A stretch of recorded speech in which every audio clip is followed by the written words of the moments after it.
Hi and welcome back to another interview segment with a member of the Mark Dresser trio. As we said before, we have such new approaches to instruments that we thought we'd do individual vignettes, interview vignettes, so each member has a chance to explain to us, or we have a chance to understand how they approach their instruments in a very new way. And if you think you knew what a traverso flute is, think again. If you now see what Matthias Ziegler is doing with his flutes. Thank you for coming, Matthias, and taking the time to show us your flutes. Again, I'm coming from a classical background, that's what I know, and of course then the bass flute, but this is a whole new setup to me as well. If you would be so kind to show us. Yes, well, the flute I'm having in my hands is a bass flute with a kind of a special shape. Usually the bass flutes, you carry them horizontally and they just have that one curve in it and then you hold it here. This flute was designed as an upright bass flute, and the advantage is, one of the advantages is I don't have to carry it. And the other advantage is that I have more freedom in treating the flute with my hands, you know, and I don't have to hold the flute as much.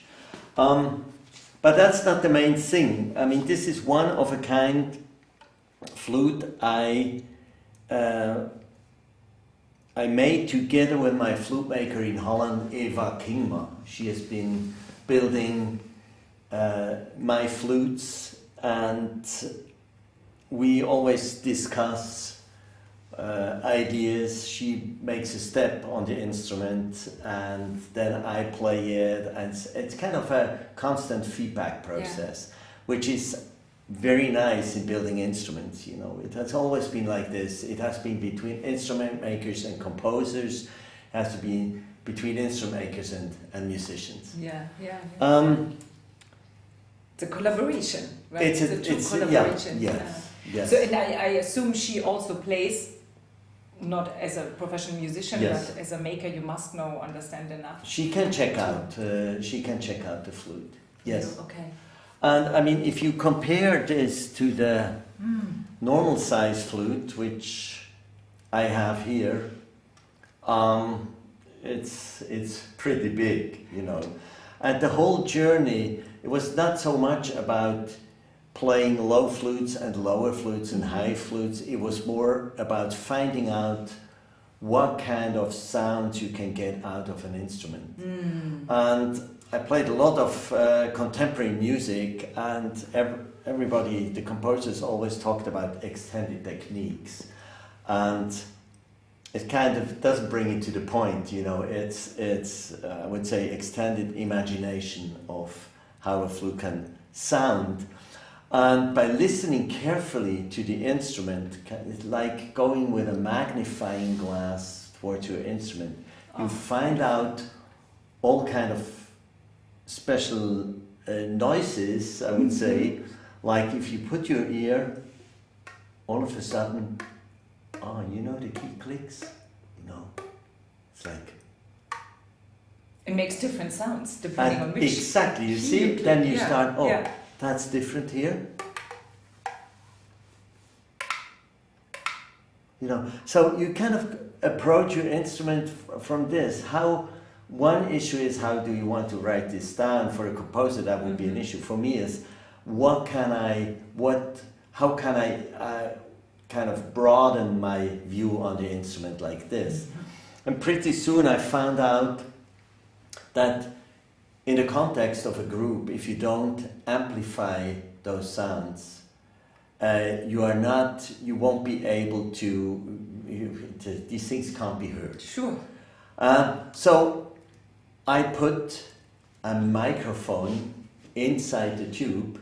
It kind of looks inside the tube of my flute. And then by adding that microphone, I go like from this.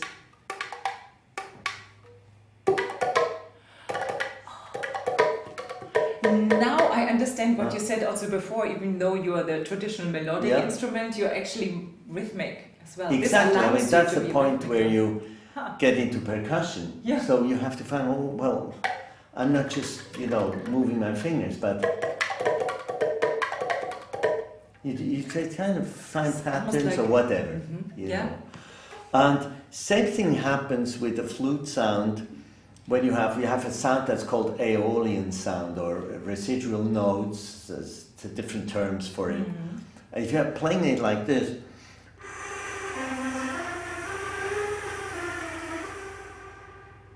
if I amplify,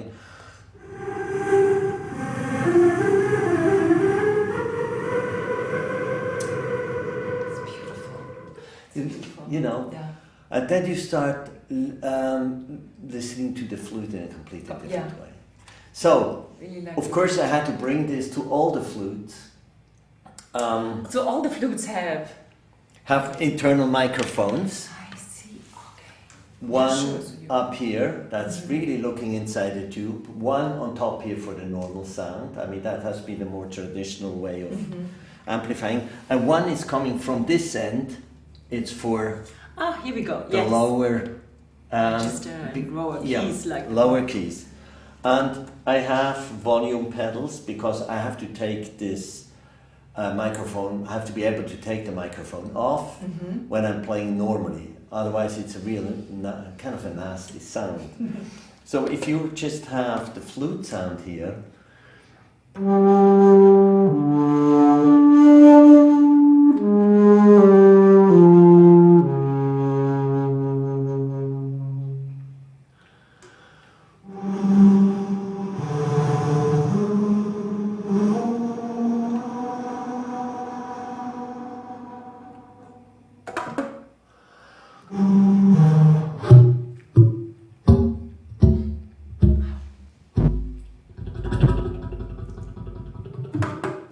incredible. So you get all those facets within one instrument, and you generate completely different vibes. So the first part was calming, then it was actually kind of fearful, and you exactly. generate different energies. And this is where we met. Our languages met. You know, my language with Mark's language first, and the first thing I did, discovering those sounds, I made a lexicon of sounds. I said, I'm calling this Tangram. I can play it for 2 minutes, and the dynamic range is between pianissimo and mezzo forte, So I gave that catalog to Mark Dresser, who then I commissioned a piece from him for my flutes, string quartet, and contrabass. So this is how the whole thing kind of got, got a more of a structure. Yeah, got more streamlined here. So this is, the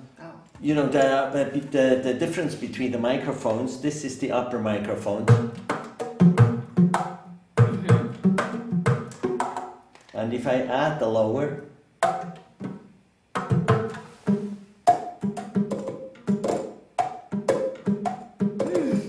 you get that other aspect of percussion. So that's the bass flute. That's a bass flute, yes. And if you continue this to the contrabass flute, well, I have to say for flute players, a bass flute is actually a tenor instrument, but for flute players, anything that's long is already bass. Bass, yeah. And that's contrabass. And the contrabass flute plays down to the low C of the cello. So it's actually bass, not contrabass.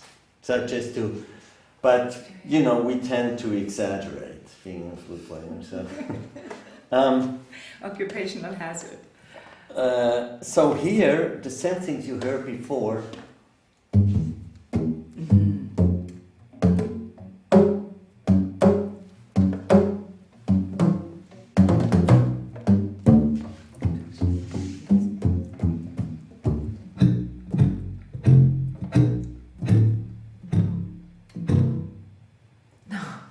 So you get those low notes, yes. The microphone. So here I see one. Here is one. Yeah, And one is also from the lower end of the flute. So I have one built in here. Yeah. Probably have to take it out like this. Incredible. And then you get it. Tiny microphone, yeah. Yeah, it's tiny microphone capsule, which is put in here, kind of, it's sealing here. Mm-hmm. It's a press fit, and then that's what it is in there. So I had this, I had possibilities on both flutes. Mm-hmm. And you have the normal playing on the flute.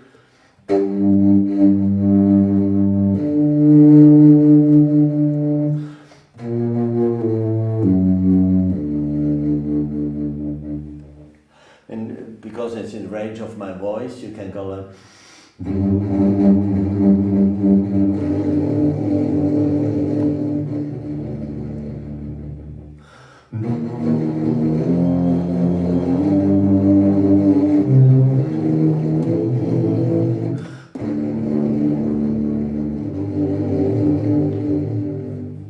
If one voice you sing, the other one you play. So you get into all, just by doing this, exploring that instrument, you get into different. Expanding it. So I got into playing Renaissance music, and that's what I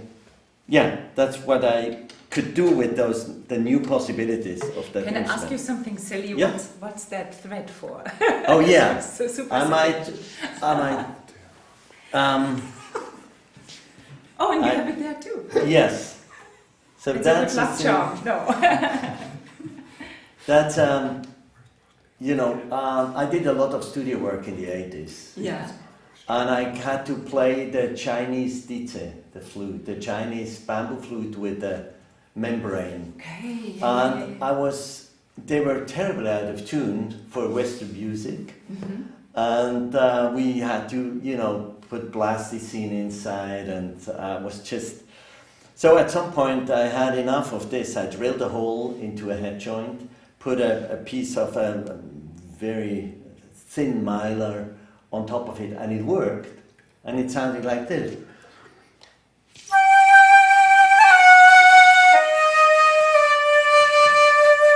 So you get that kind of sound you have.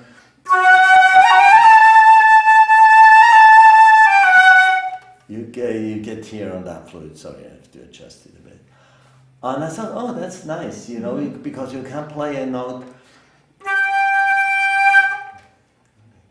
It's a bit tight.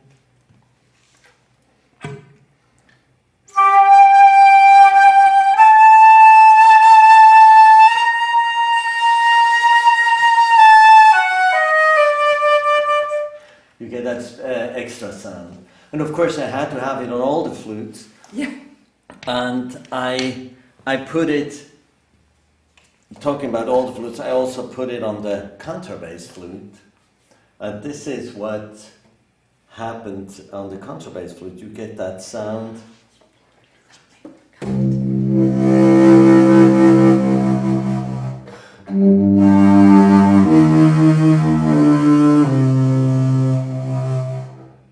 Kind of like a distorted guitar.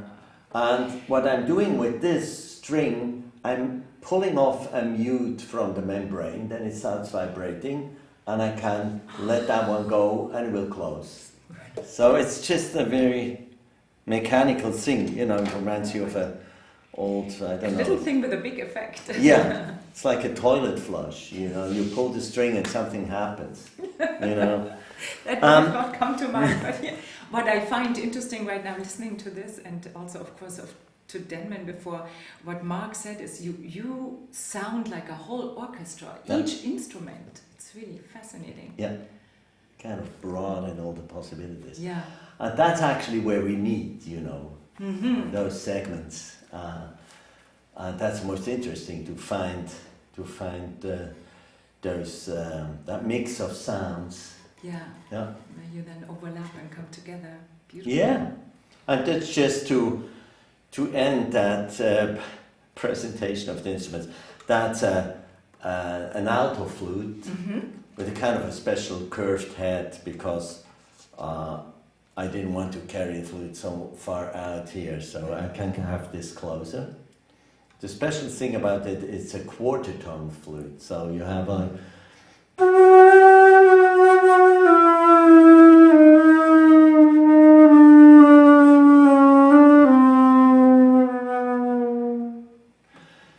So how do you generate the quarter tones? Because usually it's like... Yeah, by holes, you know, we have open holes, closed holes, Gotcha. and I've got about 5 extra keys to do this, and it adds other possibilities. Yeah, Same yeah. thing is on the C flute. So that's an alto flute. It's also a flute by Eva Kingma. She just finished this. I got this a few days ago. Really? So this would be the premiere for recording, Yeah, actually I the guess, first right? time I'm playing this in a recording. Yes. Wonderful, wonderful. Wow, this is very exciting. Thank you. Really looking forward to the concert and the recording this evening. Thanks very, very much, Matthias. This was You're welcome. awesome. What a world. And thank you very much for tuning in to this interview segment. We have one more coming up. Stay tuned. And we'll see you later at the live stream at 3 p.m. or 7 p.m. See you then.